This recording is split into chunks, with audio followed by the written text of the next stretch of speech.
Sahabatku semua, bayangkan suatu pagi kamu bangun dan mencoba membuka ponsel.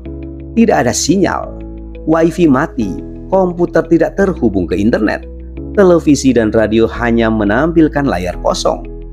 Dunia yang begitu bergantung pada internet tiba-tiba terputus dari segalanya. Apa yang terjadi? Ternyata ini bukan sekadar skenario fiksi ilmiah. Matahari, bintang raksasa yang selama ini memberikan kehidupan bagi bumi, juga bisa menjadi ancaman besar. Dalam sejarah, badai matahari telah beberapa kali menghantam bumi, menyebabkan gangguan besar pada sistem komunikasi. Tapi dengan ketergantungan kita pada internet saat ini, sebuah badai matahari besar bisa menjadi bencana global yang jauh lebih parah. Dalam edisi ini, kita akan mengungkap fakta mengejutkan tentang matahari dan bagaimana ia bisa mematikan internet di seluruh dunia. Siapkan dirimu, karena apa yang akan kita bahas ini benar-benar bisa terjadi. Sebelum dilanjutkan, jangan lupa untuk subscribe Universitas Kreatif.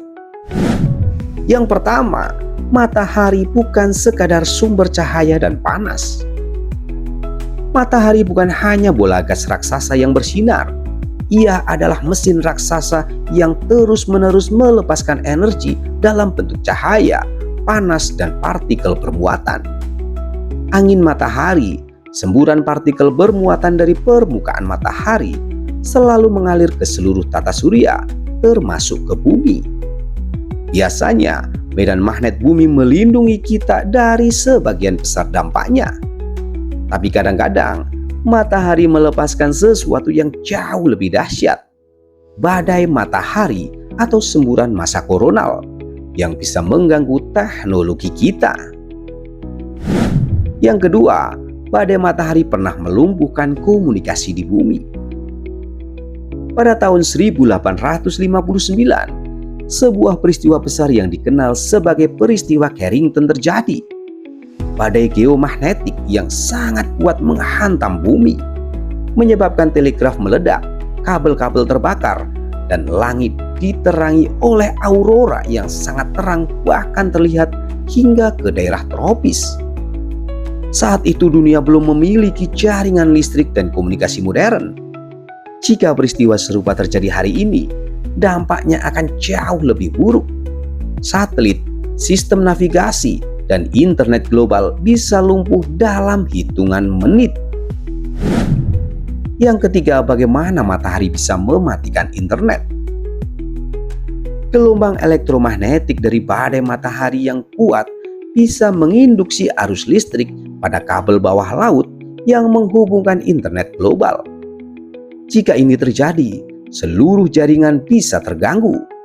Router dan server yang mengontrol arus data bisa mengalami kerusakan, menyebabkan pemadaman internet dalam skala besar.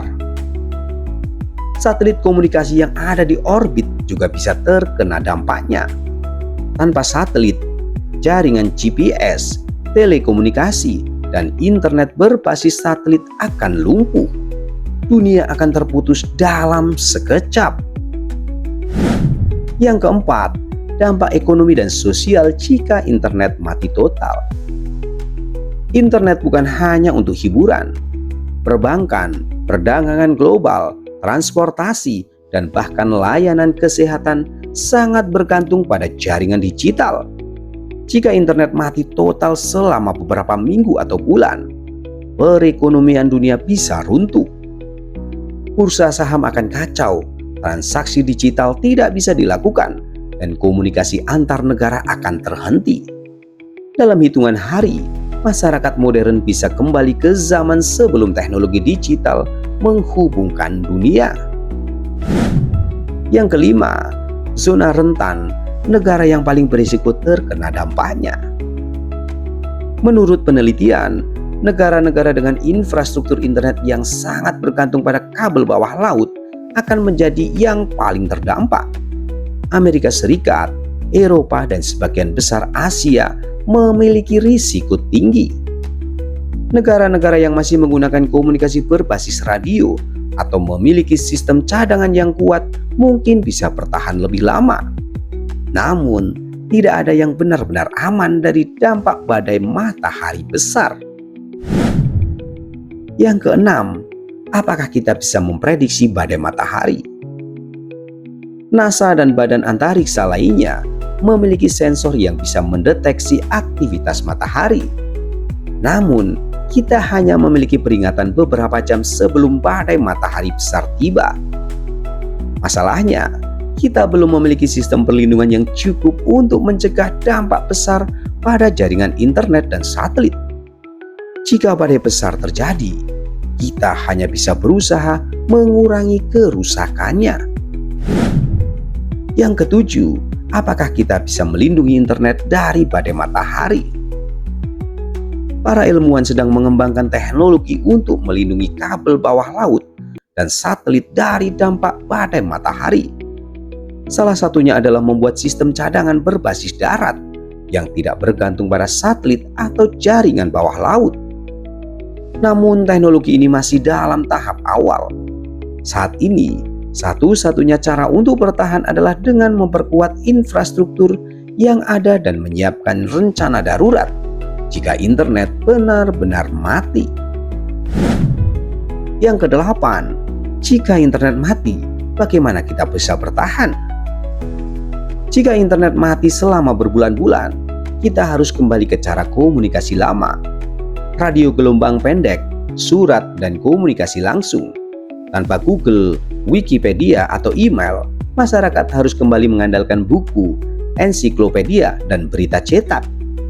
Beberapa ahli merekomendasikan agar setiap orang memiliki radio darurat, cadangan listrik, dan persediaan makanan untuk menghadapi skenario ini.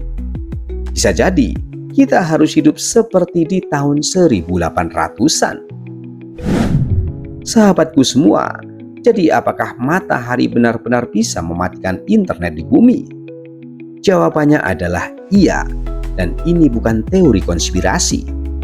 Badai matahari besar sudah pernah terjadi, dan jika terjadi lagi di era digital, dampaknya bisa jauh lebih parah. Pertanyaannya sekarang, apakah kita sudah siap? Jika internet tiba-tiba mati besok, bisakah kita bertahan tanpa teknologi modern? Berikan pendapatmu di kolom komentar dan jangan lupa subscribe untuk konten menarik lainnya. Sampai jumpa di video berikutnya di Universitas Kreatif.